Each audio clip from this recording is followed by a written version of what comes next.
Hace poco más de 2000 años, en este lugar sucedió algo extraordinario, algo que la ciencia no comprende y que ha tocado el corazón de millones de personas. Sígame y le contaré otra asombrosa historia.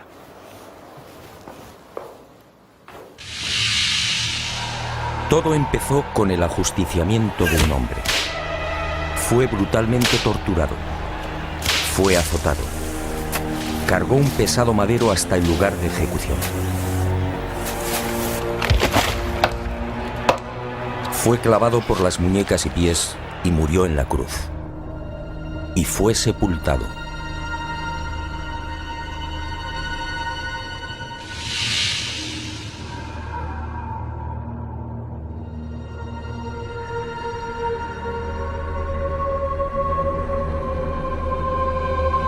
Y sus restos fueron envueltos en un lienzo de lino. Y al poco de morir, algo singular y extraordinario acaeció en el interior de la sepultura.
Y al poco de morir, en efecto, algo singular y extraordinario acaeció en la sepultura. En aquel lienzo, nadie sabe cómo, quedó dibujada la imagen de un hombre muerto. Esa espectacular imagen recibe hoy el nombre de síndone o sábana santa.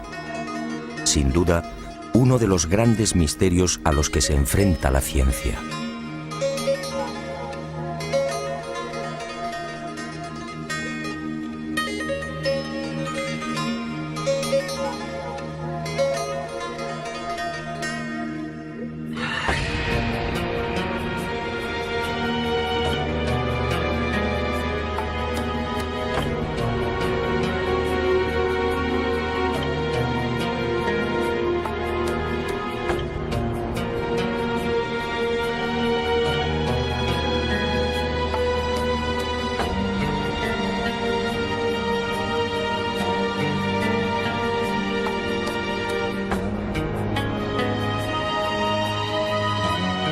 Tras aquel enigmático y trascendental suceso que los creyentes en Jesús de Nazaret identifican con la resurrección, el lienzo de lino desaparece y se ve envuelto en toda clase de leyendas y rumores.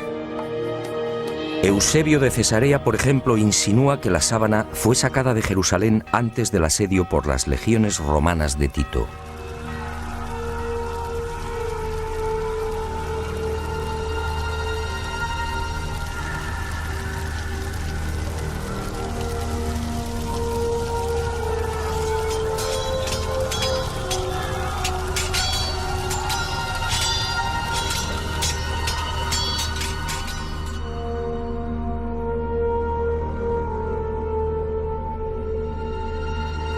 y los discípulos del Maestro pudieron ocultarla en la ciudad de Pela, al este del Jordán.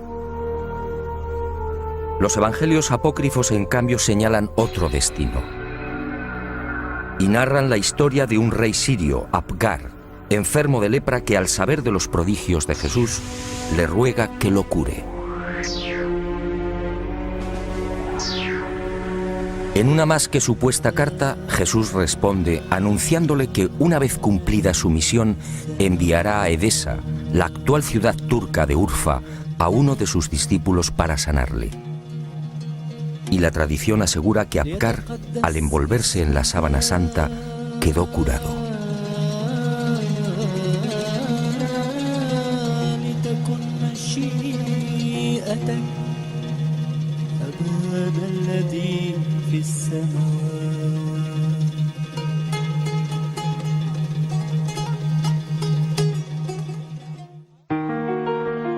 Al margen de estas leyendas, lo que parece más probable es que el lienzo terminara saliendo de Jerusalén por simples razones de seguridad. Como es sabido, la ley mosaica prohíbe el contacto con cadáveres o con restos funerarios. Este era el caso de la sábana santa. En opinión de muchos exégetas, los discípulos de Jesús, al hacerse con el lienzo mortuorio, se vieron en la necesidad de trasladarlo lejos de Israel, ocultándolo en alguna de las nacientes comunidades cristianas de Asia Menor. Y Edesa fue el lugar elegido, quién sabe si por la protección del mítico rey Apgar.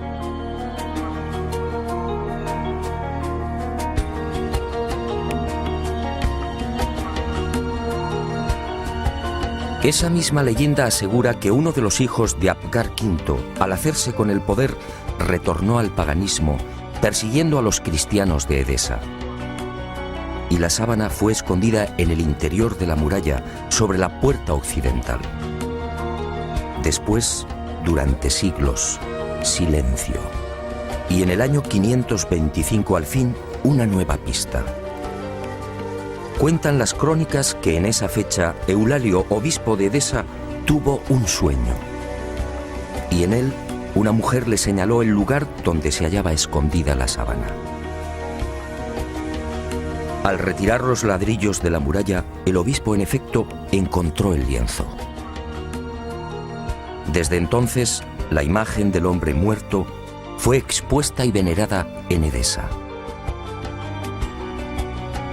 Y no se sabe exactamente por qué, pero solo fue mostrada la cabeza.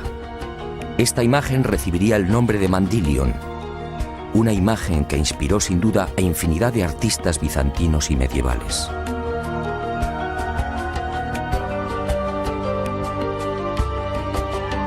Y durante 400 años el lienzo permaneció en Edesa, pero su fama llegó hasta los confines de la cristiandad.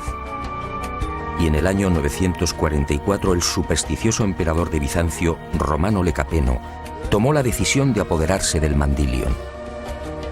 Suponía que así, con la sábana en su poder, obtendría la protección divina. Y un poderoso ejército rodeó Edesa.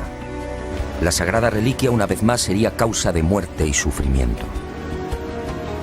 Finalmente, Edesa se rindió y el Mandilion entró triunfante en Constantinopla. Era el 16 de agosto del 944. Allí, en la iglesia de Santa María de Blanquernas, fue expuesta a los fieles todos los viernes. Robert de Clary, soldado y cronista de la mal llamada Cuarta Cruzada, dejó testimonio de ello. Había en Constantinopla, entre otros, un monasterio que se llamaba Nuestra Señora Santa María de Blanquernas, donde se conservaban las síndones en que nuestro Señor fue envuelto, que cada viernes se mostraba vertical, de modo que se podía ver bien la figura de nuestro Señor. Y de nuevo la guerra y el fanatismo religioso silenciaron el ya arduo peregrinaje de la sábana. En la noche del 9 al 10 de abril de 1204, los cristianos atacan Constantinopla. La ciudad arde y la síndone desaparece. No existen documentos que certifiquen su nuevo destino y los nuevos propietarios, pero todo señala a los caballeros templarios como los custodios del lienzo, al menos durante un siglo. No es ningún secreto que la Orden del Temple se funda, entre otras razones, para tratar de reconquistar Tierra Santa y, sobre todo, para poner a salvo determinados símbolos y objetos religiosos. Entre los más importantes, el cáliz de la Última Cena, el Arca de la Alianza y, sobre todo, la Sábana Santa.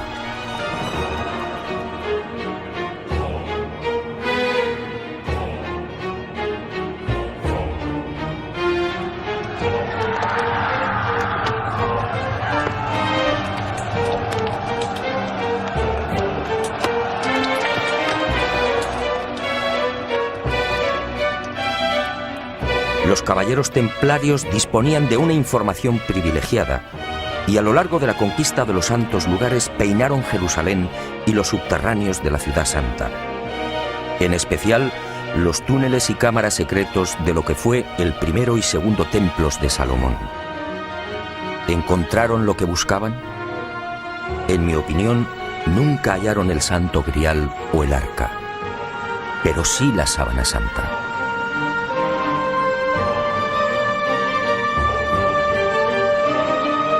Se sabe que las múltiples reliquias reunidas por los templarios permanecen en la fortaleza de San Juan de Acre, en la costa norte del actual Israel, hasta 1291.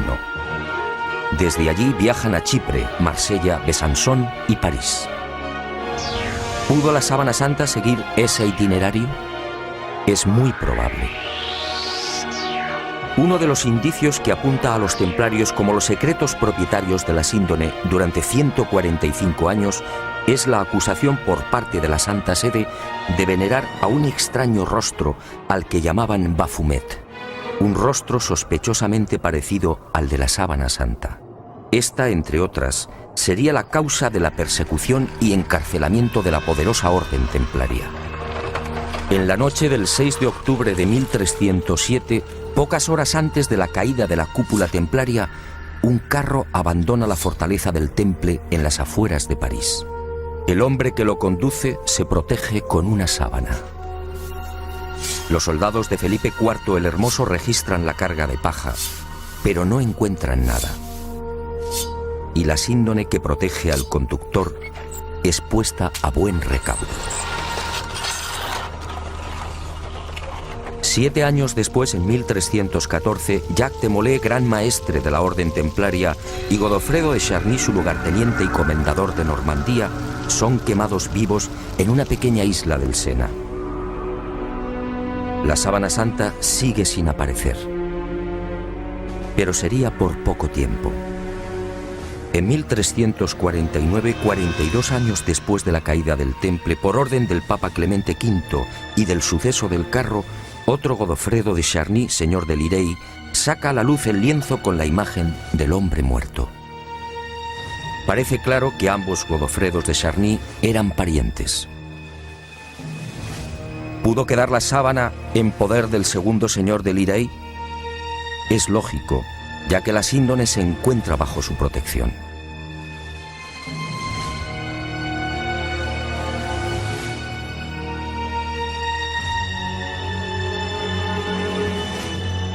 Y el sagrado lienzo es expuesto de nuevo a la veneración pública. Pero el azaroso peregrinaje de la síndone no ha terminado. Unos 60 años más tarde, en 1415, Margarita de Charny, nieta de Godofredo y casada con el señor de San Hippolyte-sur-le-Duc, retira la sábana de la colegiata de Lirey. Tiene miedo a los pillajes que ha generado la Guerra de los 100 años. Y el lienzo es trasladado al castillo de San Hippolyte. Al enviudar, la pésima situación económica de Margarita le obliga a exponer la sábana, obteniendo así algunos dineros.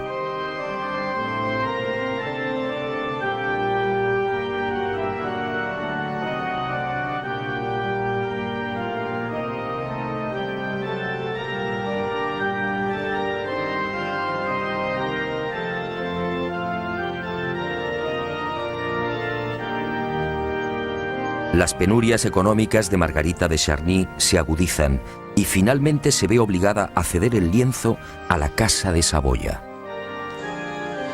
El 22 de marzo de 1453 se firma en Ginebra el contrato de cesión. A partir de ese momento y hasta 1983, la síndone sería propiedad de los Saboya. El 18 de marzo de ese año, los herederos de Humberto II de Saboya, ex rey de Italia, entregarían la sábana santa al Vaticano. Y el lienzo, como si de una maldición se tratase, continuó peregrinando de castillo en castillo. Por fin, en 1502, reposaría temporalmente en Chambéry. Fue en esta capilla en la noche del 3 al 4 de diciembre de 1532 donde la sábana santa estuvo a punto de ser destruida. Se declara un pavoroso incendio provocado al parecer por los calvinistas, y la urna de plata que contiene la reliquia, regalo de Margarita de Austria en 1509, es retirada en el último momento. El fuego alcanza a la urna y varias gotas de plata fundida queman y traspasan los 48 pliegues en que se hallaba doblado el lienzo. También el agua empleada para sofocar el incendio impregna parte de la sábana, formando rombos que se repiten simétricamente a lo largo de la imagen.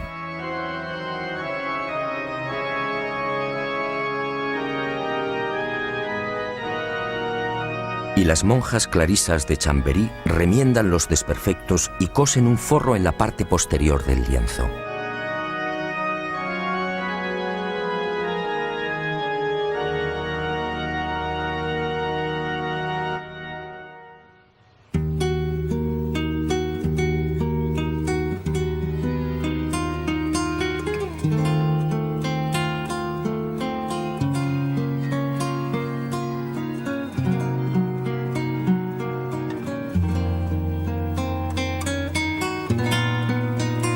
La sábana santa se salva milagrosamente y la imagen vuelve a ser expuesta, ahora mágicamente centrada entre las líneas paralelas que dejó el fuego.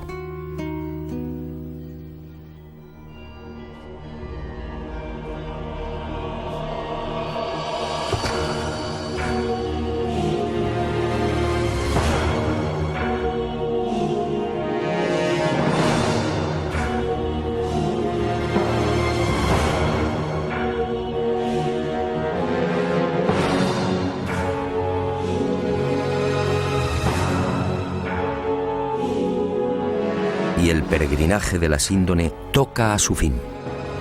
En 1578 se declara una epidemia de peste en Milán. San Carlos Borromeo, entonces cardenal de la ciudad italiana, hace una solemne promesa. Si desaparece la peste, caminará hasta Chambéry arrodillándose ante la síndone. La epidemia remite y el cardenal se dirige a Francia. Pero la Casa de Saboya, propietaria de la reliquia, se apiada de Carlos Borromeo y para evitar que cruce los Alpes traslada la sábana santa a mitad de camino entre Milán y Chambéry. Y el 8 de octubre de ese histórico 1578, el lienzo ingresa en la Catedral de Turín. Un siglo después, en 1694, pasaría a la capilla diseñada por Guarini y allí ha permanecido hasta nuestros días.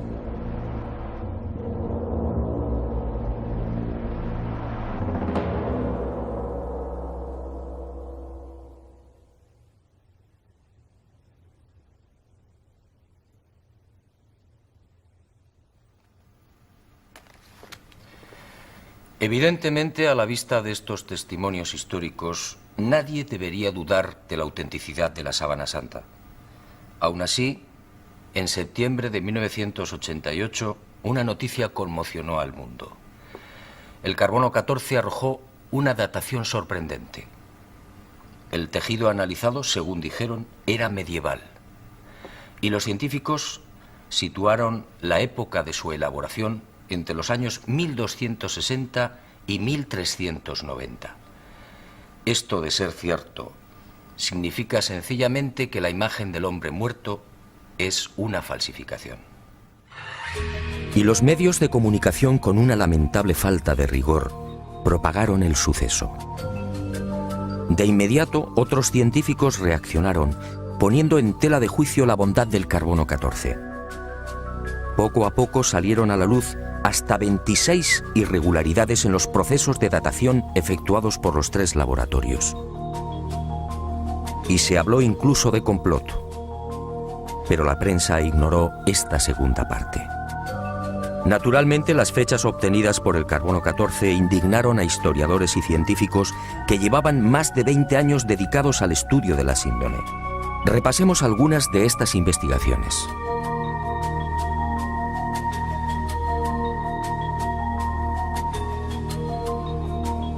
El fotógrafo turinés Secondo Pia recibe el encargo de la Casa de Saboya de tomar varias imágenes de la Sábana Santa. Son las primeras fotos de la síndone. Al revelar las enormes placas, el fotógrafo queda perplejo. Los negativos en realidad son un positivo. Y el mundo contempla por primera vez el auténtico rostro y la imagen real del hombre muerto. La síndone, por tanto, es un negativo fotográfico. ¿Había fotógrafos en los siglos XIII y XIV? Un primer grupo de expertos examina la síndone y toma muestras de los hilos de lino. Nuevas sorpresas. No hay pintura, tintes ni pigmentos. Nadie se explica la formación de la imagen. El profesor Raes del Instituto de Tecnología Textil de Gante analiza estos hilillos y descubre con el microscopio la presencia de fibras de algodón. En Europa no se tejió el algodón hasta finales del siglo XV. La síndone, además, fue tejida a mano y con una textura denominada espina de pescado, una modalidad que llegaría al viejo continente en ese mismo siglo XV. El lienzo, en definitiva, según Gilbert Raes, es idéntico a los confeccionados en el Medio Oriente en el siglo I. Y surge otra inevitable pregunta. ¿Cómo se las ingenió el falsificador de los siglos XIII o XIV para introducir en la urdimbre unas fibras de algodón todavía desconocidas en Europa? Médicos y antropólogos examinan también la figura del hombre muerto. Lo que ven les llena de admiración. Aquel varón de claro perfil caucásico fue un atleta. Altura 1,81 metros. Perímetro de la caja torácica 99 centímetros. Longitud de las piernas 94 centímetros. Extremidades superiores 82 centímetros. Altura de los hombros, medida entre los puntos acromiales 45 centímetros. Perímetro máximo de las rodillas 42 centímetros. Peso total alrededor de 80 kilos. Peso aproximado del cerebro 1.492 gramos.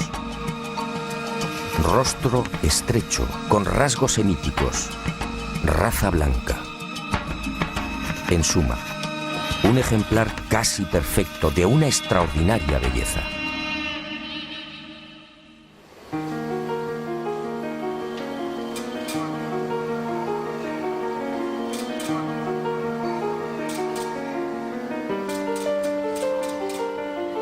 Los científicos tratan de imitar la imagen de la Sábana Santa y utilizan toda clase de procedimientos. Pinturas, soluciones acuosas, calcos sobre cadáveres e impresión al fuego. Los resultados, como es fácil apreciar en estas copias, son decepcionantes.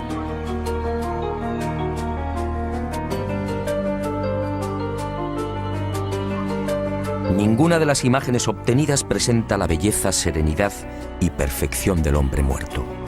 La duda sigue en el aire. ¿Cómo se las ingenió el supuesto falsificador para plasmar una figura tan precisa y delicada? Pero sigamos. Las sorpresas de los científicos apenas habían comenzado. En la noche del 23 de noviembre de 1973, Max Frey, palinólogo y experto en criminalística, tiene acceso a la Sábana Santa. Toma muestras del polvo adherido al lino y las analiza al microscopio electrónico.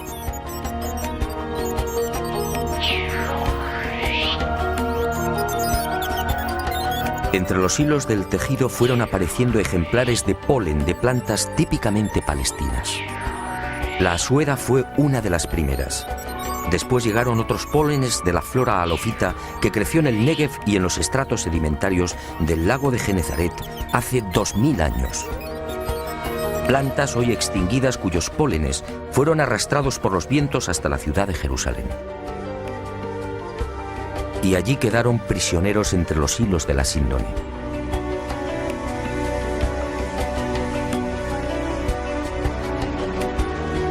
Después descubrió el polen del Linum mucronatum, una planta exclusiva de Turquía, otros 9 pólenes de la región de Anatolia y 12 especies que crecen en Francia e Italia. En total 22 pólenes que certificaban el peregrinaje de la Sábana Santa por Israel, Edesa, Constantinopla, Francia e Italia. En otras palabras, lo que ya sabíamos por la historia. Y vuelvo a preguntarme, si la síndone hace 2000 años recibió el polen de plantas de Israel, ¿cómo se las arregló el falsificador de los siglos XIII o XIV para obtener un polen ya extinguido? ¿Cómo pudo seleccionarlos si el microscopio no estaba inventado?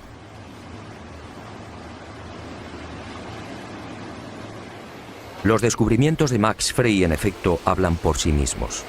La presencia del polen debería de haber sido más que suficiente para silenciar a cuantos negaban la autenticidad de la síndone. Pero el carbono 14 siguió eclipsando estos aplastantes hallazgos científicos. Tampoco era de extrañar al tratarse de la supuesta imagen de un dios. Si la síndone hubiera contenido la figura de Napoleón o de Ramsés II, el enigma se habría zanjado rápidamente. También en 1973 se llegaron a otras no menos interesantes conclusiones. En la Sábana Santa no hay un solo indicio de putrefacción. ¿Cómo era posible? Si la imagen era el resultado de la aplicación a la tela de moléculas orgánicas, bien de origen natural o artificial, ¿cómo explicar que el intenso calor generado por el incendio de Chambéry no hubiera modificado su color? Incluso las zonas que estuvieron en contacto con las gotas de plata fundida conservan la misma tonalidad y densidad que el resto. De haber sido una falsificación, esas regiones aparecerían claramente alteradas y descoloridas. Y la ciencia prosiguió su espectacular avance. En octubre de 1978, un nutrido grupo de científicos tuvo acceso a la síndone. Era el proyecto STURP, la mayor parte perteneciente a la NASA. Y la Sábana Santa fue sometida a una minuciosa y amplísima batería de experimentos científicos. Los resultados, una vez más, impresionaron a los especialistas. Veamos algunos de ellos. En la imagen del hombre muerto se observan numerosos coágulos, manchas y reguerillos de sangre. Pues bien, nadie logró explicar por qué esos coágulos aparecen intactos y con los bordes perfectamente definidos. Si aceptaban la hipótesis del robo del cadáver, dichas manchas tendrían que haber sufrido las lógicas roturas y desflecados. Al introducir un escáner entre el lienzo y el forro cosido por las monjas clarisas de Chambéry, se observó que la sangre había penetrado también en el reverso del lienzo. Aquella sangre era del grupo AB, muy común entre los judíos. Las diferentes analíticas y pruebas hematoscópicas demostraron la presencia en la imagen de sangre venosa y arterial, así como de la albúmina del suero sanguíneo. Y el veredicto del carbono 14 quedó nuevamente en ridículo. ¿Qué falsificador de los siglos XIII o XIV tenía la capacidad para aislar y distinguir el grupo AB o la sangre venosa del arterial? Como es sabido, mucho después, en el siglo XVI, el español Miguel Servet fue condenado a la hoguera por asegurar, entre otras cosas, que la sangre circulaba. Y los científicos volvieron a comprobar lo que ya se sabía: ni rastro de pintura ni de pigmentación alguna. Aquel supuesto falsificador efectivamente tuvo que ser un genio. Otra de las sorpresas llegó al explorar los hilos. En este tipo de tejido, cada hilillo está integrado por unas 200 fibras. Vistas al microscopio parecen cañas de bambú. Pues bien, De esas 200 fibras, solo 2 o 3, las más superficiales, aparecían chamuscadas. Solo 2 o 3 eran las responsables de la formación de la imagen. En un primer momento, los científicos atribuyeron el abrasamiento de las hebras superficiales a una misteriosa y desconocida radiación. Una energía intensa y brevísima. Solo así podía explicarse una imagen tan superficial. Después, al examinar las fibras con el microscopio de contraste de fases, se percataron de algo mucho más sutil. Las hebras en realidad no estaban quemadas. Las fibras habían sido deshidratadas, es decir, envejecidas y oxidadas en centésimas de segundo. En suma, se habían vuelto amarillas exactamente igual que amarillea el lino con el paso del tiempo. El resto de las fibras, sin embargo, conservaba la frescura y el color más claro, propios de un lino no envejecido artificialmente. Lo que los ojos aprecian en la síndone, por tanto, no es otra cosa que un cambio de tonalidad en las referidas fibras superficiales. Increíble, sí. La imagen del hombre muerto, según los científicos, tiene su origen en un singular mecanismo de envejecimiento. Dos de los científicos del proyecto Sturm, los entonces capitanes de las Fuerzas Aéreas norteamericanas, Jackson y Jumper, serían los descubridores de otra de las singularidades de la imagen de la Sábana Santa de Turín. Al detectar aquella anomalía, sus esquemas mentales se vinieron abajo definitivamente. Trabajando con las computadoras, se percataron de algo aparentemente imposible. La imagen era tridimensional. Al contrario de lo que sucede con una fotografía normal y corriente, la imagen del hombre muerto conservaba una información subterránea, solo detectable con los ordenadores. Aquella no era una imagen plana. La intensidad luminosa de cada punto era distinta y dependía de la distancia del cuerpo al lienzo. El hallazgo fue tan asombroso que los capitanes repitieron el experimento una y otra vez, utilizando incluso voluntarios envueltos en sábanas. El microdensímetro escandidor y el VP8, la computadora utilizada para la recepción y recomposición de los millones de dígitos, arrojaron siempre el mismo resultado. Las zonas del lienzo que tocaban el cadáver, la nariz por ejemplo, disfrutaban de una luminosidad superior a las que se hallaban más alejadas del cuerpo. Nuevo mazazo al carbono 14. Que se sepa, solo en el siglo XX y con dificultades, fue posible la maravilla de la tridimensionalidad. En el transcurso de estos experimentos, Jackson y Jumper fueron a descubrir otro singular detalle. Al examinar las espaldas del hombre muerto, comprobaron que los músculos dorsales y deltoides aparecían extrañamente abombados. Esto llevó a los científicos a la siguiente deducción. Durante el proceso de formación de la imagen, el cadáver tuvo que permanecer inmóvil e ingrávido, es decir, en el aire.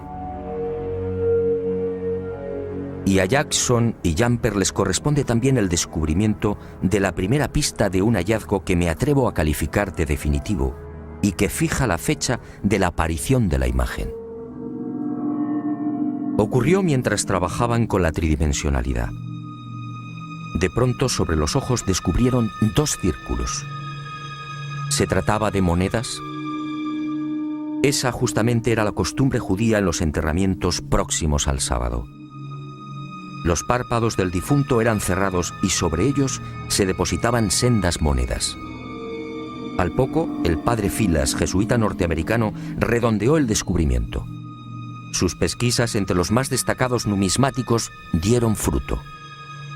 Las letras que se leen en uno de los círculos, Ukai, eran idénticas a las que presentan los leptones, unas pequeñas monedas de bronce de 2 gramos de peso y 15 milímetros de diámetro. Unas monedas acuñadas por Poncio en la provincia romana de la Judea entre los años 29 al 32. Ukai era parte de la leyenda Tiberiu Caesaris, es decir, de Tiberio César, el emperador que gobernaba en el año 30, fecha de la muerte de Jesús de Nazaret.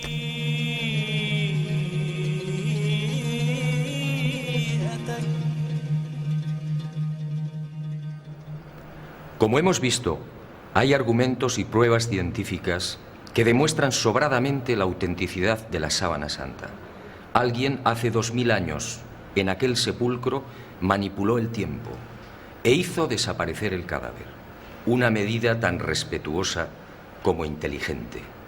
¿Imagina usted lo que habría sucedido si la humanidad hubiera conservado los huesos de Jesús de Nazaret?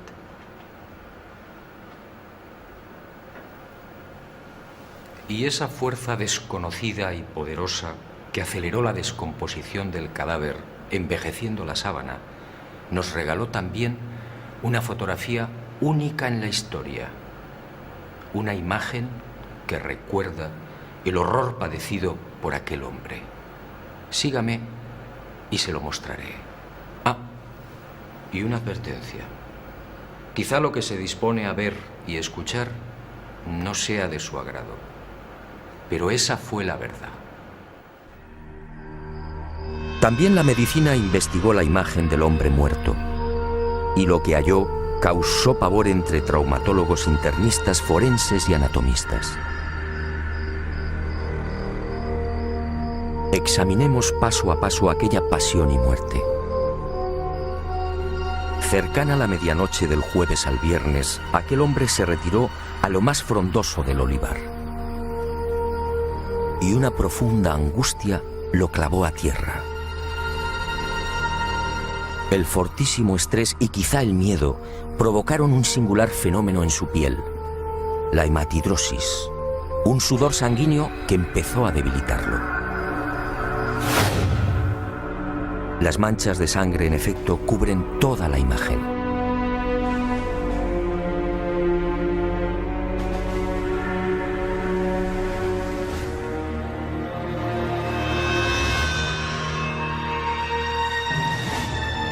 Y al estudiar el rostro, los médicos descubrieron otro detalle aterrador.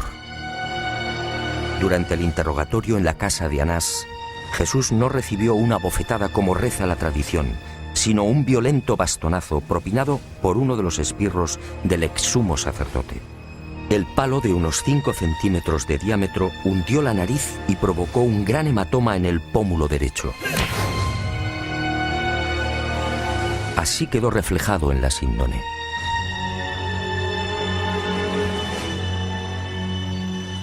Pero lo peor estaba por llegar. Al examinar las imágenes frontal y dorsal, patólogos y forenses palidecieron. Aquel hombre había sido flagelado brutalmente.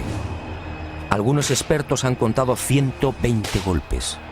Otros creen que recibió alrededor de 200. Golpes secos, potentísimos, que afectaron incluso a los testículos y al coxis.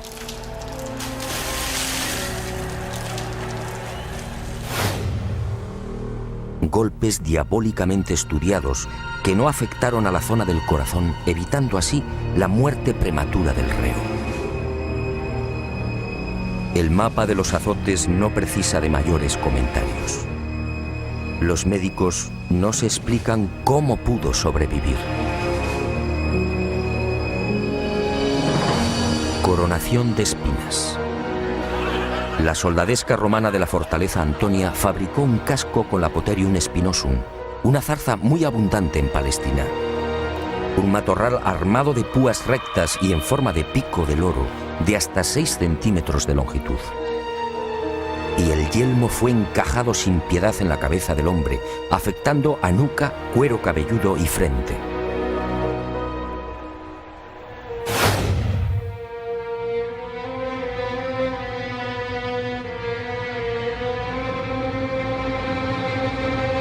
La hemorragia y el dolor fueron igualmente intensísimos.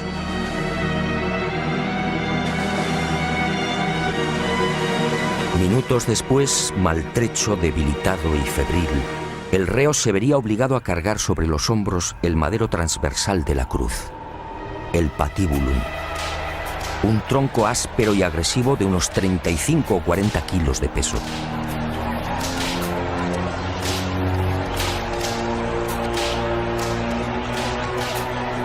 Fue amarrado con una cuerda que a su vez, tras rodear el tobillo, lo vinculó a los 2 terroristas que lo acompañaban hasta el lugar de ejecución.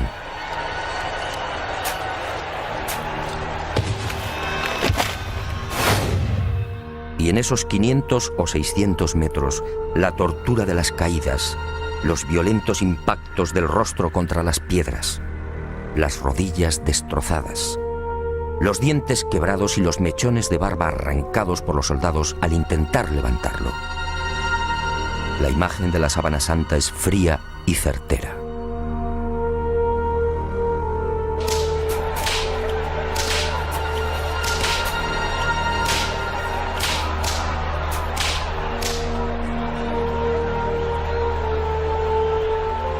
Sí, algo falló. Según los médicos, el largo clavo de hierro de unos 20 o 25 centímetros utilizado para clavar una de las muñecas debió tropezar con un nudo y fue retirado y martilleado de nuevo.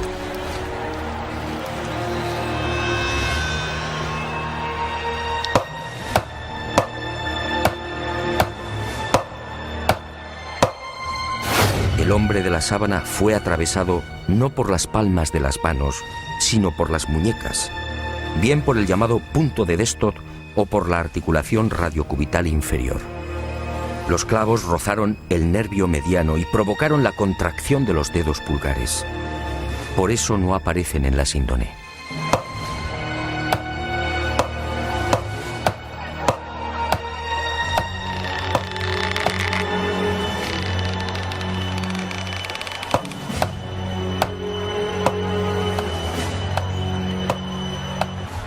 Con el tercer clavo, según los médicos, no hubo problemas. Entró limpiamente cosiendo ambos pies al madero vertical. Y la pierna izquierda permaneció flexionada. Así aparece en la imagen de la síndone como consecuencia del rigor mortis. El final se acerca y el suplicio va alcanzando unos límites difíciles de imaginar. El reo necesita respirar.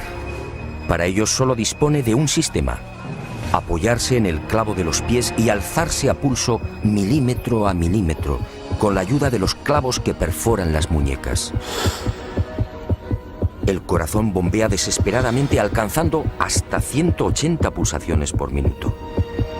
A los 10 o 12 minutos, pérdida de conocimiento. Pero el hombre se recupera.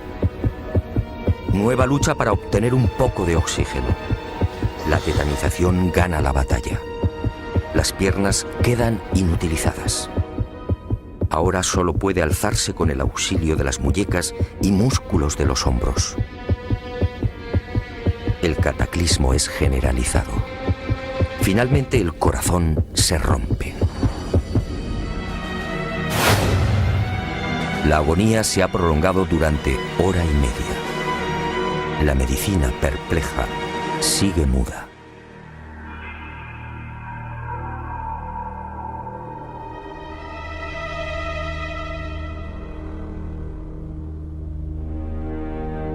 Pero el espanto y la humillación no han concluido.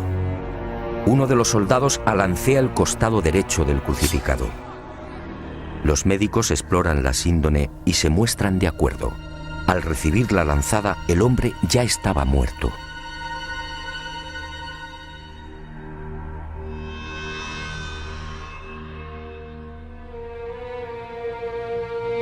La lanza resbaló por encima de la sexta costilla, atravesó pulmón y corazón y abrió la aurícula derecha.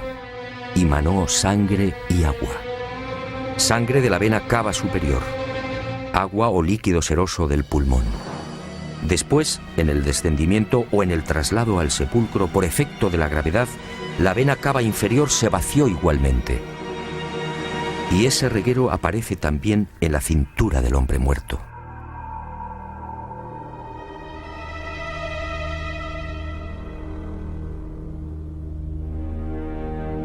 Y llegamos a una de las preguntas clave.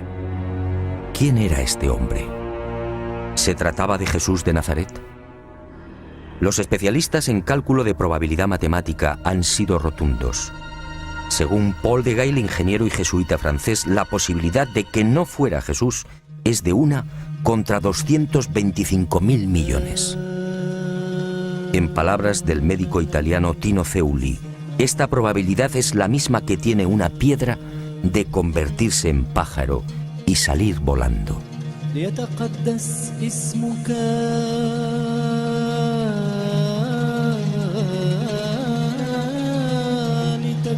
Efectivamente, esta imagen solo puede ser la del hombre que fue torturado y crucificado en Palestina hace 2000 años. Jesús de Nazaret. Y ahí surge una nueva y escalofriante posibilidad. Algún día, a no tardar, la ciencia estará en condiciones de extraer de la sangre de la sábana santa una muestra de ADN. Entonces el mundo podría asistir a la clonación de aquel hombre muerto, la clonación de Jesús de Nazaret.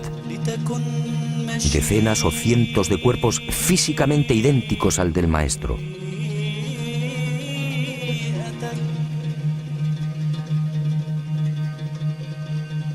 Y desde algunos sectores de la Iglesia se han alzado voces de advertencia.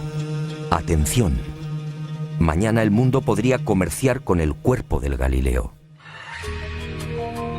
¿Será esa la razón por la que algunos tratan de destruir la sábana santa o de reducirla a una falsificación de la Edad Media?